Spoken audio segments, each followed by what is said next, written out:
Hola a todos, soy Mike. En este video vamos a hablar acerca del aspecto progresivo con interpretación de estado en español. Hi everybody. In this video, we're going to talk about the progressive aspect with stative interpretation in Spanish.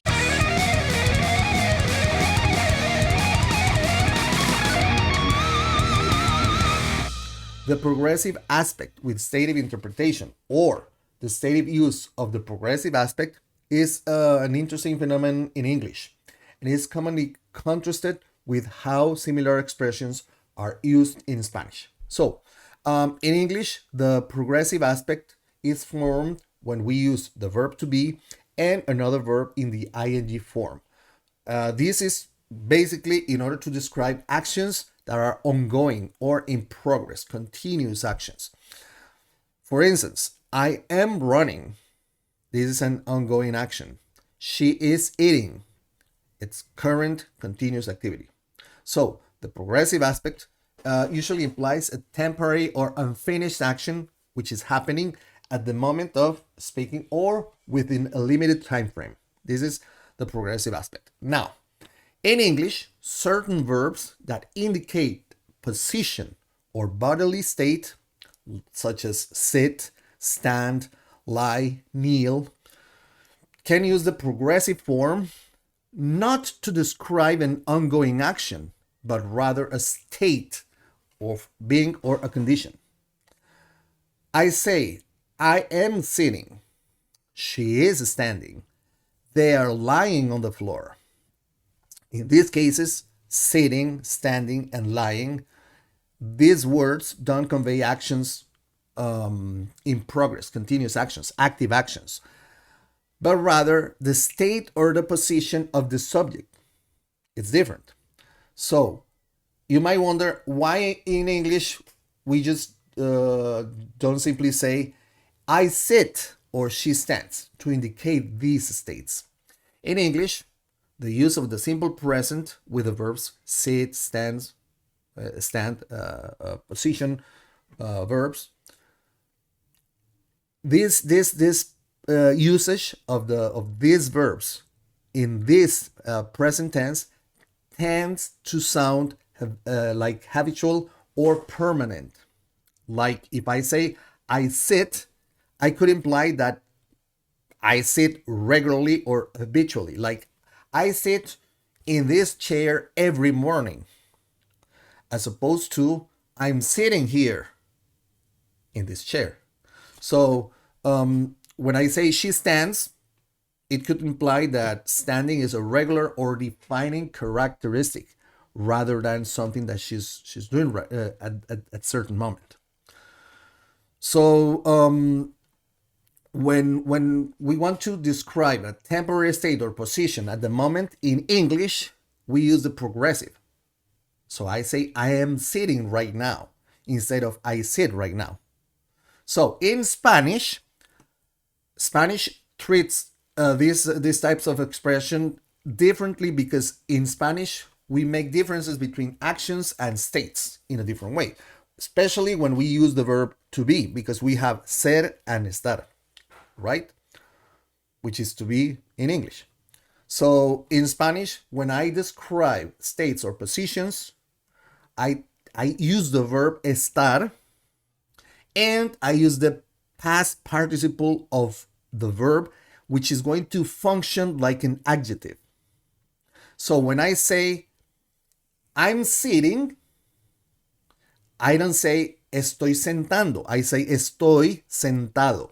So when I say estoy sentado, literally like saying I am seated, which is not, it doesn't work like that in English, or I am in a sitting state, I'm using the verb as an adjective.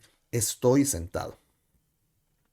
Está parado o está parada o está de pie.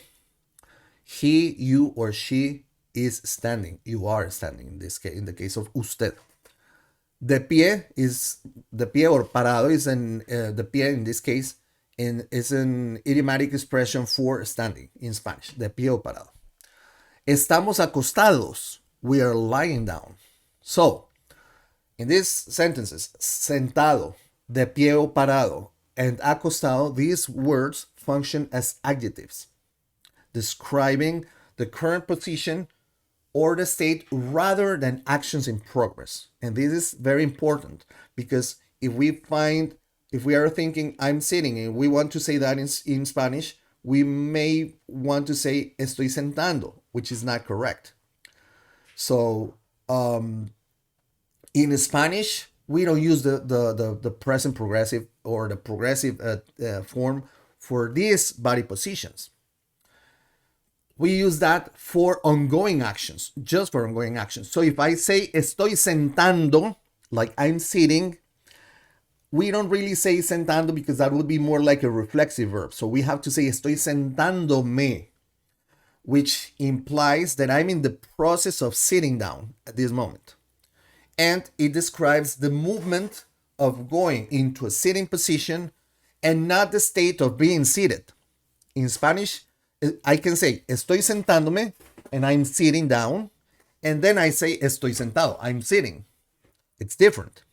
So estoy sentado, I'm sitting or I'm seated, the state. Estoy sentándome, I am sitting down, is describing the action of moving, changing position. So basically that's the difference. And what we have to understand is any verb which is going to describe a body position, most likely in English, that we use in the ing form to describe that position or that state, the body state at the moment, we use the adjective form, meaning the present participle, the past form. So in this list, we have for sit, I'm sitting on the bench. I don't say estoy sentado, sentando. I say estoy sentado en el banco. For stand, they're standing near the exit. Están de pie. Están parados cerca de la salida. Lie, she's lying on the couch. Ella está acostada en el sofá. Kneel, he's kneeling on the floor. Él está arrodillado en el suelo. Lean, the ladder is leaning against the wall. La escalera está apoyada contra la pared. Crouch, she's crouching behind the bushes. Ella está agachada detrás de los arbustos. Bend, they're bending over to pick up the boxes. Están inclinados para recoger las cajas. Squat, he's squatting next to the fire. Él está acuclillado junto al fuego. The patient is reclining in the chair. El paciente está reclinado en la silla. Stoop, he's stooping to tie his shoes. Está agachado para atarse los zapatos. Slouch, she is slouching in her chair. Ella está encorvada en su silla. Straddle, he's straddling the fence. Él está montado en la cerca. Stretch, she's stretching out on the couch. Ella está estirada en el sofá. Hang, the child is hanging from the monkey bars. El niño está colgado de las barras. And balance, she's balancing on one foot. Está equilibrada sobre un pie. So, in a nutshell, whenever you are thinking about body positions, body states, which are conveyed in English with the ing form, with the progressive form, in Spanish, we don't use the progressive form, but we use the participle, the past participle form, the verb as an adjective with the ending ad oído to convey the state, like the state as an adjective. So that's pretty much it. So what's the idea? Check out the list of these verbs to keep in mind. Start reading in order to spot where you find that. Reading in Spanish, of course. Oh yeah, this is the one that I say in English, ing, and it's ad oído in Spanish. Raise the bar a few notches by listening audios, podcasts, news, TV shows, series, movies, and of course, start speaking and make a lot of mistakes. By making mistakes, we learn. So, especially if you can have somebody to make corrections on the go. So, that's pretty much it. I hope this has been helpful and somehow interesting because it's how we use language in different ways in different languages. And I hope this is going to help you in order to improve your skills with Spanish. If when you're doing this, you have questions, please watch this video as many times as you need. And if you still have questions, leave a comment. I'll reply as soon as possible. If you like the video, you know what to do. Share it with your friends, groups, social media. And if you haven't yet, subscribe to the channel, click the bell button in order to get notifications because we're posting videos on a weekly basis. So I hope you're gonna be using this information in order to improve your skills. As I said before, looking forward to seeing you in future videos and take care. Sigan estudiando, sigan aprendiendo y nos veremos en un próximo video. Bye bye.